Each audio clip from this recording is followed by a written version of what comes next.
자, 오늘 본문 여러분들 바울의 그 전도 여행의 한 장면입니다. 더불어서 또 다른 성령 충만한 성령 세례에 대한 장면이 오늘 말씀에 등장하고 있습니다. 여러분, 사도행전 2장에 보면 이미 저희가 지난주에 말씀드렸던 것처럼 성령 세례를 받는 제자들의 처음 모습을 저희가 살펴봤는데, 오늘 말씀에서는 성령 세례에 대한 초대교회의 이해와 바울의 이해를 볼 수가 있어요. 그러니까 여러분들 처음에 제자들이 성령 받은 다음에 그들이 변화됐잖아요. 그리고 복음을 열심히 증거했습니다. 그리고 교회가 어떻게 이해했고, 특히 여러분 우리가 잘 알고 있는 사도 바울이 어떻게 이 성령에 대해서 증거했는지를 오늘 본문을 통해서 잘 알 수 있다는 것입니다. 다시 말해서 여러분들 사도행전 2장은 바울이 등장하기 전에 제자들이 경험한 성령 세례였다면, 오늘 말씀은 바울이 된 다음에 전도 여행 중에 바울이 이해한 성령의 이해를 우리가 볼 수 있다는 것입니다. 우선 오늘 등장하는 여러분들 아볼로라는 이름이 등장하고 있습니다. 여러분, 아볼로는 지식이 많은 자, 그 당시에 많은 교육을 받은 자로 알려져 있습니다. 오늘 읽지 않았지만 오늘 본문의 앞에 있는 18장에 보면은 이 아볼로는 알렉산드리아 출신으로서 성경에 능통하며 말을 잘하는 사람이라고 소개하고 있어요. 여러분들, 이미 이 아볼로라는 사람은 예수 그리스도의 복음을 누군가에게 듣기 전에 이미 그 복음을 듣고 성경에 능통했고 말을 잘하는 사람이었기 때문에 복음을 전하는 자였다는 것입니다. 여러분, 바울이 이해한 그 아볼로를 소개하면서 또 다른 소개는 뭐냐면, 이 아볼로는 세례 요한의 세례는 알고 있지만 성령 세례에 대해서는 몰랐다고 증거하고 있어요. 그럼 이미 예수를 전하고 성경에 능통하고 말을 잘하는 아볼로였는데, 바울이 이야기하는 이 아볼로는 뭐냐면, 세례 요한의 세례는 안 했지만 예수 그리스도가 주시는 세례, 성령의 세례는 알지 못했다고 기록하고 있습니다. 그러니까 오늘 나눈 말씀은 어쩌면 세례 요한의 세례를 넘어선 성령 세례에 대한 바울의 사역과 가르침, 곧 초대교회의 성령에 대한 이해가 기록되어 있다고 볼 수가 있습니다. 여러분, 바울이 이해한 성령 충만함은 성령 세례였습니다. 그러니까 여러분들, 우리가 그 전에 제자들이 지난주에 나눴던 사도행전 2장에 나온 여러분들 성령 충만함을 받은 것은 그냥 성령 충만함을 받은 거였는데, 바울은 그걸 세례라고 얘기했어요. 성령 세례. 바울이 목격한 것은 한마디로 이 성령 충만함, 이 세례를 통해서 사람들이 변화된 것을 목격했습니다. 지난번에 여러분, 성령의 능력 중에 하나가 변화라고 말씀드렸죠. 성령이 주시는 능력 중에 하나가 뭐냐면 우리를 변화시키는 거예요. 변화시키는 거. 이 바울이 목격한 것도 바로 이 변화였을 것입니다. 우선 여러분들, 박해자 사울로 살았을 때, 바울이라는 이름을 바뀌기 전에 예수를 믿는 자를 박해하는 사람이었습니다. 잘 아시죠? 사울이었습니다. 그때 바울은 죽음을 두려워하지 않는 제자들을 봤어요. 예수를 믿는 자를 잡으러 다녔는데 그들은 죽음을 두려워하지 않아요. 그저 그냥 이교도, 그러니까 잘못된 가르침을 가르친 자를 잡아서 그들을 핍박하고 그들을 잡았는데 혈안을 했던 그때 사울은 당연히 마땅한 사역이라고 여겼는데, 스데반의 순교를 목격하면서 그때 퀘스천 마크가 생긴 거예요. 아니, 이 사람들은 도대체 뭐길래 죽음을 두려워하지 않을까? 여러분 잘 아시겠지만 다메섹 도상에서 예수의 영을 경험했을 때 이 바울은 그때를 잊지 못했을 것입니다. 그들이 두려워하지 않은 이유는 바로 예수 그리스도의 복음 때문이구나. 근데 그것을 온전히 받아들인 건 뭐 때문에 가능했냐면 성령 세례를 통해서 가능했다는 거예요. 그냥 아는 게 아니라 성령 세례를 통해서 그것이 그냥 그 안에 깊숙이 그 안에 자리하게 되었다는 것입니다. 여러분, 제자들이 성령 체험 후에 담대한 것을 보았습니다. 자신도 예수의 영을 만난 후에 변화된 것을 경험했습니다. 이처럼 바울이 고백하는 성령의 능력은 변화를 이끄는 힘이에요. 변화를 이끄는 힘.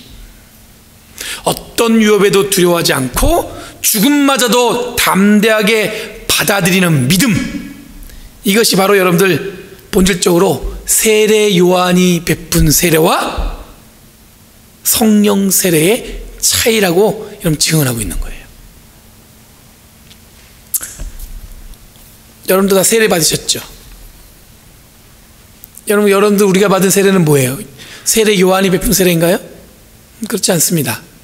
우리는 교회 전통에 따라 여러분들 저는 단지 주님이 주신 통로로 여러분에게 베푼 세례는 성령 세례예요. 그러니까 여러분들은 잘 모르셨겠지만 내가 받은 세례는 뭐예요? 성령의 능력을 통해서 주시는 세례를 받은 거예요. 그럼 여러분들한테 두려운 게 있을까요? 없을까요? 답은 정해져 있습니다. 제가 이제 답을 벌써 말씀드렸기 때문에 두려운 게 있는 거예요? 없는 거예요? 근데 살면서 정말 두려움이 없어요? 있죠. 세례 받았는데 우리한테 두려운 게 있어요. 자, 오늘 말씀을 들어가도록 할게요. 이런 중에 여러분 바울이 전도 여행을 막 다니고 있었습니다. 그러면서 귀한 동역자를 만난 거예요. 알렉산드리아 출신의 아볼로, 성경을 잘 알고 그리고 말도 잘하는 유대인. 이 바울로서는 참 훌륭한 동역자였을 것입니다. 왜냐하면 바울은 말을 잘 못했기 때문에 이 아볼로 같은 사람이 있으면 아마 든든했을 거예요. 아마 좋은 동역자였을 것입니다. 이런 좋은 동역자에게 한 가지 아쉬운 것이 바울이 이야기하는 건 뭐였냐면은 성령 충만함에 대해서는 잘 몰랐다는 거예요. 예수를 알고 복음을 알아서 전할 수 있었는데 딱 한 가지, 성령 충만함은 알지 못했다는 거예요. 이런 바울의 입을 빌리면 성령 세례를 받지 않았다는 것입니다. 오늘 본문에 보면 아볼로는 고린도 교회에 머물러 있었습니다. 그리고 바울은 여러 도시를 지나면서 지금 에베소에 도착한 거예요. 그러니까 지금 아볼로와 바울이 같은 장소에 있는 것이 아닙니다. 여러분, 에베소에서 바울이 본격적으로 성령 세례에 대해서 증거하고 있는데 아주 재밌는 대목이에요. 왜냐하면 여러분, 이 에베소는 이 아볼로가 열심히 예수 그리스도의 복음을 전하는 자리였습니다. 그런데 오늘 말씀해 보니까 아볼로는 그 자리를 떠나서 고린도 교회에 가 있고 이 에베소에 지금 바울이 와 있는 거예요. 우선 여러분들 우리가 오늘 본문을 읽지 않았지만 앞에 18장 말씀에 보면은 에베소에 있던 아볼로가 바울과 동행했던 브리스길라와 아굴라를 에베소에서 만나요. 이 브리스길라와 아굴라가 여러분 바울로부터 이 복음을 접한 다음에 제자가 되었습니다. 그리고는 열심히 복음을 전하는데 에베소에 갔더니 자기가 복음을 전해봤는데 열심히 복음을 증거하는 아볼로를 본 거예요. 정말 열심히 복음을 증거하고 있습니다. 근데 그를 보고는 이 브리스길라와 아굴라가 따로 이 아볼로를 불렀어요. 그런 것은 예수의 복음에 대해서 자세하게 자기들이 받은 것을 그대로 전했습니다. 당신이 잘 믿고 성경을 잘 알고 말도 잘하는데 정말 중요한 메시지가 있다. 그게 뭐냐면 바로 예수 그리스도의 복음인데 내가 당신에게 전했다. 그러니까 이 말을 듣던 이 아볼로가 이 고린도, 바로 이 브리스길라와 아굴라가 고린도께서 왔기 때문에 자기도 그 길 가고 싶은 거예요. 그래서 저길 간절히 가고 싶었어요. 그래서 브리스길라와 아굴라가 편지 썼어요. 지금 아볼로가 고린도 교회 가니까 그를 잘 맞아주고 그가 얘기하는 것을 잘 들어주길 바란다. 그런 가운데 여러분들 지금 보면은 바울은 에베소 교회에 온 것이고 이 아볼로는 지금 뭐예요? 브리스길라와 아굴라의 도움으로 어디에 갔어요? 고린도 교회에 간 거예요. 근데 이 에베소에는 누가 남아있습니까? 아볼로가 전한 복음을 들은 사람들만 남아있죠. 그들에게 지금 바울이 오늘 말씀을 통해서 이야기하고 있는 거예요.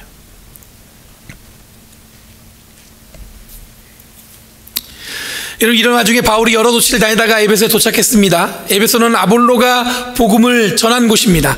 아볼로의 제자들이 있는 곳입니다. 여기에서 바울이 바로 그 제자들에게 성령의 세례를 가르치고 예수의 세례를 베푸니까 이 제자들이 12명이나 성령의 세례를 받고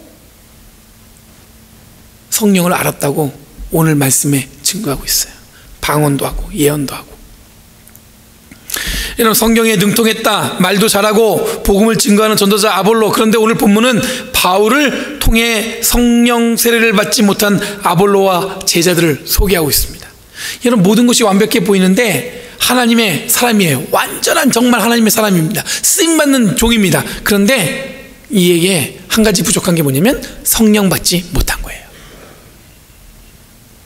여러분, 저희가 아까 처음에 말씀드렸죠. 우리에게 주어진 건 뭐예요? 성령 세례예요.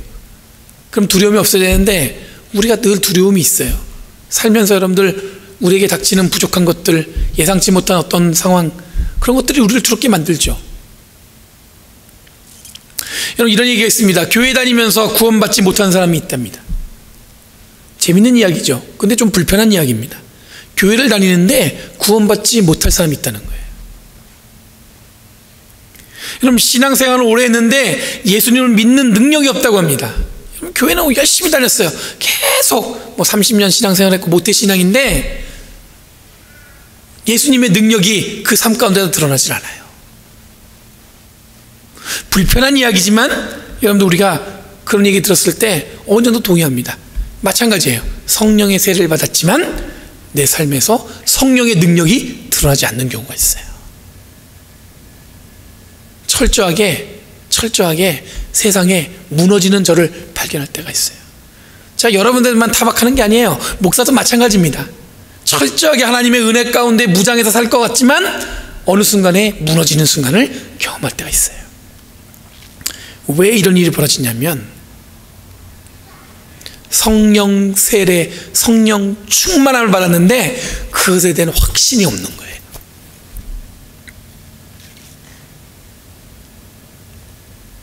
여러분, 성령 세례를 받지 않았다고 복음을 전하지 않는 것도 아니고 말씀을 모르는 것도 아니었습니다. 그런데 바울은 왜 이 사람들에게 성령을 받았습니까? 라고 이 제자들에게 물었을까요?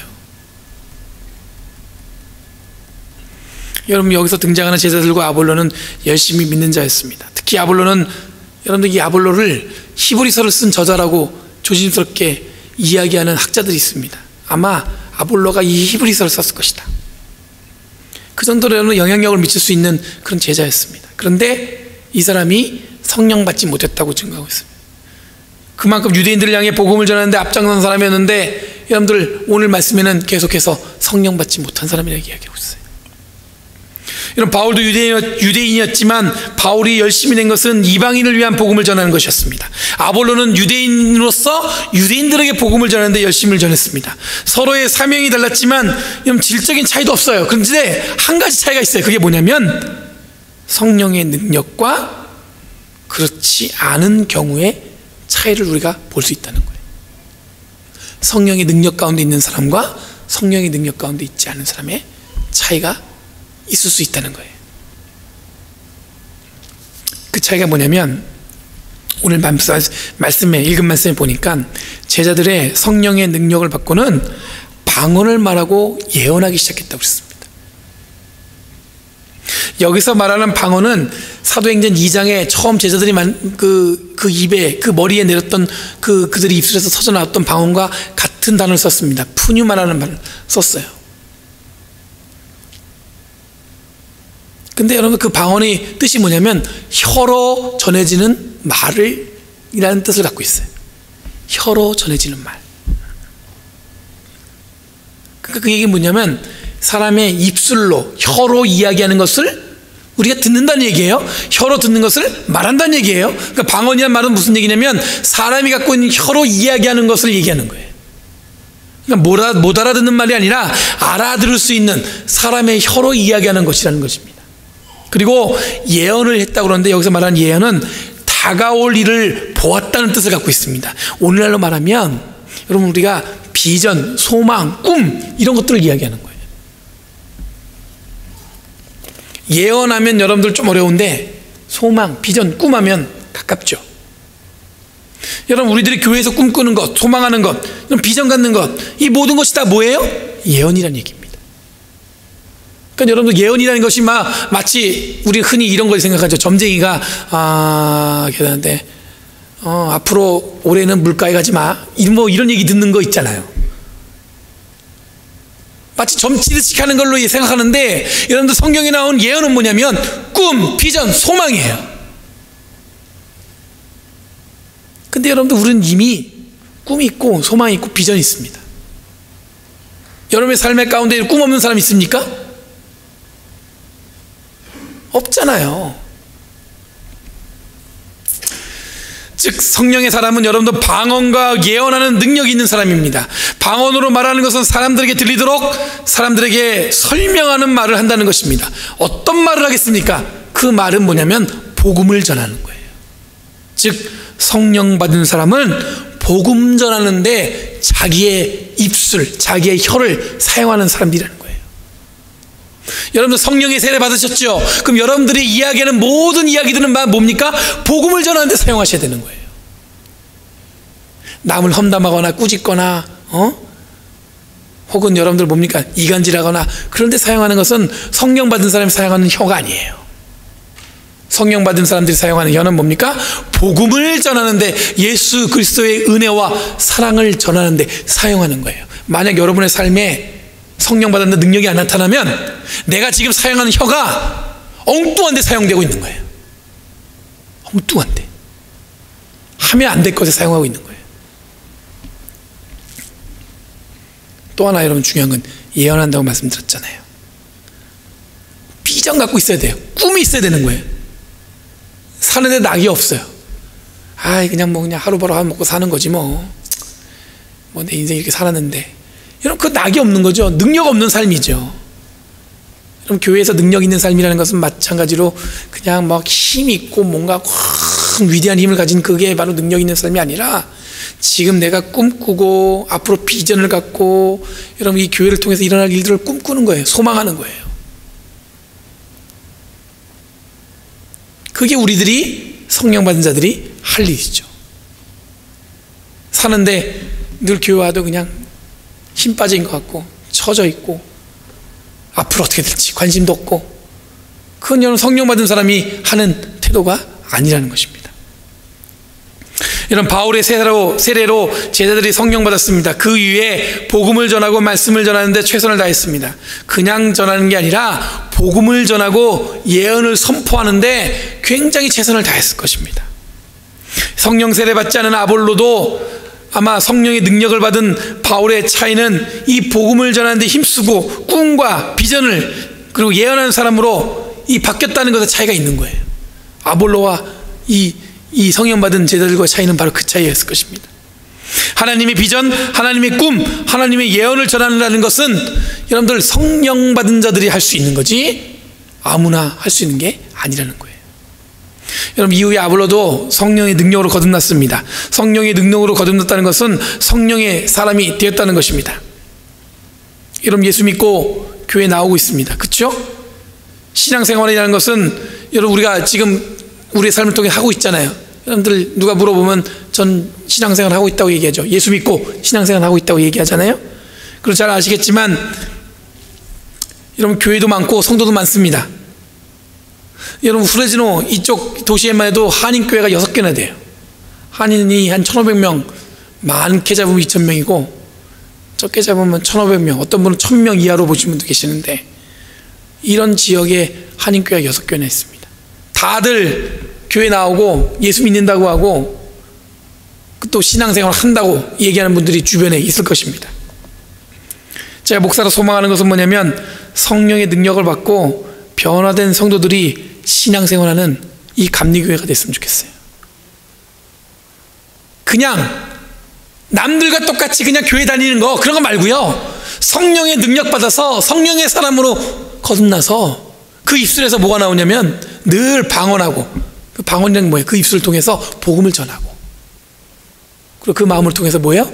꿈꾸고 비전 갖고 소망 갖고, 그런 교회가 됐으면 좋겠어요.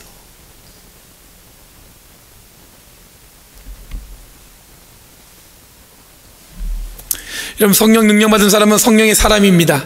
그 말은 방언을 말하고 예언을 하는 사람이 된다는 말입니다. 그러니까 제가 소박하게 소망이라고 말하는 것은 감리교회 성도들이 모두 방언으로 말하고 예언하는 성령의 사람이 되는 거예요.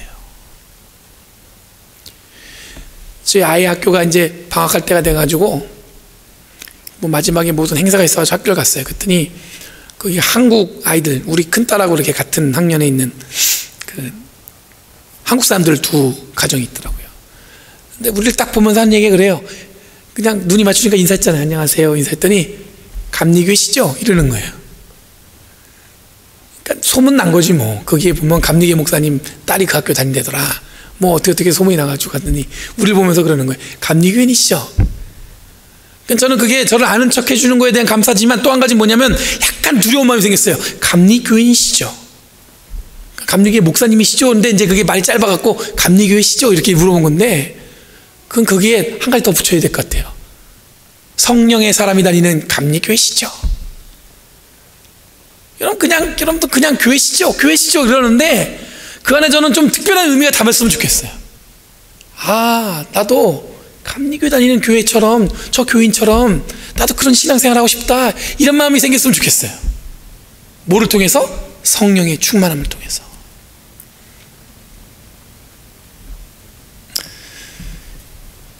여러분, 꿈이 없는 자는 생명이 없는 자라는 말이 있습니다. 꿈이 없고 비전이 없고 소망이 없는 교회는 생명이 없는 교회예요. 성령의 사람이 다닌다는 교회는 생명이 있는 교회가 된다는 것입니다. 여러분께 여쭤볼게요. 저희 교회는 생명이 있는 교회입니까? 아니면 생명이 없는 교회입니까? 정말 그렇게 믿으세요? 그렇게 되게 원하죠. 우리 교회는 생명이 없었으면 좋겠어요, 이런 마음 갖는 사람이 누가 있겠어요? 다 생명이 있는 교회가 되기 원하시죠? 그럼 여러분도 생명 있는 교회가 되려면 생명 있는 목사가 되면 되는 겁니까? 아멘이죠. 목사가 생명이 있어야죠. 그럼 성도도 생명이 있어야 됩니까? 그렇죠. 성도도 생명이 있어야죠. 목사만 잘하면 돼요? 아니죠. 성도도 생명이 있어야죠. 여러분, 예수 믿고 구원받았습니다. 그렇죠? 예수 믿으시고 구원받으셨어요. 그런데 그저 교회에 발을 들여놓는 것으로 신앙생활의 모든 것이라고 이해하는 분들이 있어요. 여러분, 이민교회 다니다 보니까, 이민교회 목회하다 보니까 사람이 소중해요. 사람이 교회 오는 것이 소중하게 여기다는 것은 당연한 건데, 여러분, 사람이 교회 오는 것을 전부로 보는 경우가 있어요. 다시 말해서 성도가 교회에 오는 것에 그냥 껌뻑껌뻑 하는 거예요. 그러니까 목회자도 능력 없는 말씀을 전하고 이 교인들의 성숙에 등한시하는 거예요. 그냥 교인들이 오는 것만으로 깜빡깜빡 하는 거예요. 저 교인. 그래서 여러분들 목사님들이 가끔 모이면은 무슨 얘기 하냐면, 가장 힘든 게 뭐냐면 성도님들 비유 맞히는 거예요. 이렇게. 혹시 다음에 안 오면 어쩌나 삐져갖고, 그냥 목사님이 온통 마음이 그 마음인 거예요. 그분이 정말 예수 믿고 잘 성숙해져서 온전히 예수 믿고 말이야 성령의 사람으로 이렇게 가르치는 것보다 어떻게 하면 그분의 입맛에 맞춰야 되나, 이런 생각하니까 목회자도 약해지고 성도도 약해지고 교회는 더 약해지죠. 그러니까 교회가 아무리 사람이 많이 모여도 능력 없는 교회가 되는 거예요. 여러분, 복음은 능력입니다. 믿으시죠? 복음은 능력입니다. 신앙생활은 능력 있는 삶입니다. 여러분들 신앙생활 하고 있잖아요. 그럼 여러분들은 뭐 하고 있는 거예요? 능력 있는 삶 가운데 있는 거잖아요.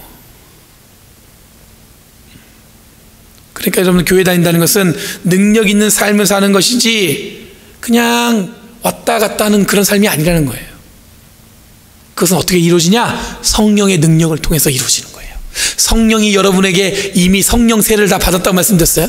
그럼 여러분들이 깨달으셔야 돼요. 내가 늘 성령과 함께 하시지.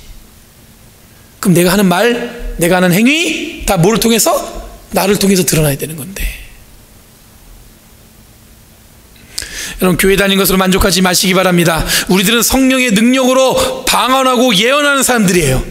여기 성경에 기록되어 있으니까 이 사람들만 그럴 수 있는 것이 아니라 바로 저와 여러분도 이 성령의 능력에 따라서 성령의 말씀을 전하고 예언하는 사람이 돼야 한다는 거예요.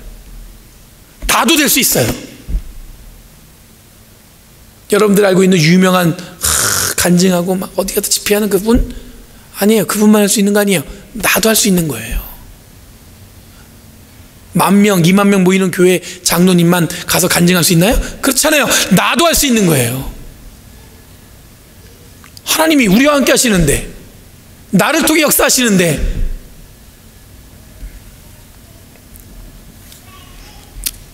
우리의 삶을 통해 복음을 전하시기 바랍니다. 꿈과 비전이 있지 않습니까? 우리 최성보 집사님이 이번에 개업하세요. 월요일날 주부에 보시죠, 알죠? 근데 저한테 한 얘기가 뭔지 아세요? 딱 머릿속에 남는데 전 처음 들어봤어. 저는 1등 할 거예요. 근데 그게 딱 든 순간에 처음에는 굉장히 공격적인 것 같은데 한편으로는 소망이잖아요. 소망. 꿈이잖아요. 나이가 갖고 있는 비전. 그러니까 제가 그래서 덩달아 응답하기를 뭐라 그러냐면 저도 1등 할 거예요 그랬어요. 근데 교회 안에서 목사가 1등 하는 건 뭐예요?